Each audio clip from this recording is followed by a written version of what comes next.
Du coup, j'avais vraiment besoin encore d'apprendre, mais d'être encadrée par un tuteur, mais de quand même découvrir le métier dans sa réalité, donc au sein d'une entreprise avec d'autres développeurs aussi.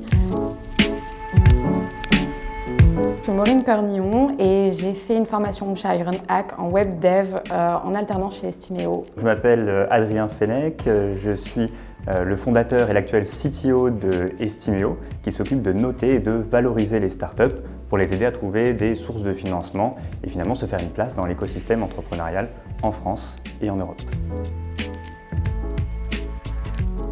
Je suis promotrice de biens et d'événements culturels, donc j'ai bossé dans le marché de l'art et en chargée de production dans un label de musique sur Bordeaux. Je m'ennuyais un peu dans ce domaine-là, j'avais envie de découvrir autre chose et c'est pour ça que j'ai découvert Ironhack qui proposait justement ce format qui me convenait parfaitement. Alors, il y a plusieurs avantages justement de recruter un alternant pour une entreprise, avoir déjà ce format enrichissant pour l'alternant en début de programme et ensuite potentiellement 9 mois, 1 an directement avec l'entreprise où finalement l'alternant est une partie prenante de l'entreprise, un réel salarié que l'on va pouvoir bien sûr suivre, qu'on va pouvoir continuer à former et en espérant demain justement proposer un contrat pour garder directement en CDI. Le format bootcamp, il permet quand même de commencer à comprendre et à connaître toutes les bases pour développer, qui ensuite te permet, toi, de pouvoir être flexible sur n'importe quel langage dans l'entreprise dans laquelle tu vas être. On est surtout dans de la pratique quasiment tous les jours et on a des grosses semaines où on développe des projets. Et c'est des projets donc full stack et qui sont très réels en fait.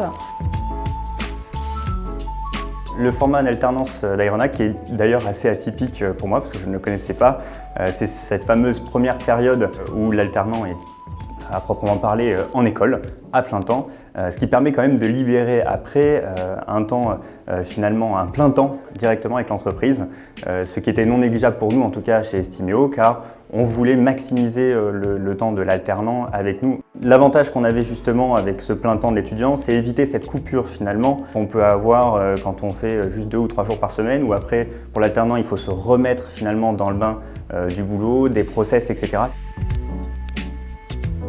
J'ai la chance d'avoir intégré Estimeo, mais cette fois-ci en tant que salarié CDI et du coup développeuse full stack toujours, donc c'est cool.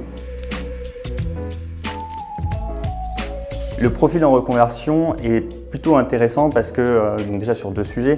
Le premier, c'est qu'on a une personne qui a la hargne de vouloir réussir derrière. On a déjà cette mentalité professionnelle et non pas scolaire qui peut être problématique en entreprise. Nous, chez Estimeo, on a besoin quand même d'une certaine qualité en termes de développement, notamment technique. Et pour ça, on avait besoin d'une mentalité justement professionnelle et c'est ce que Maureen justement représentait pour nous.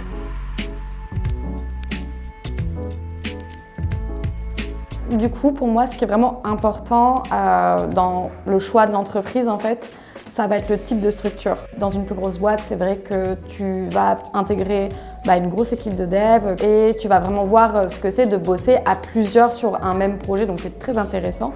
En start-up, tu vas plus avoir ce côté indépendant aussi et aussi couteau suisse qui peut, pour ma part, être le plus intéressant.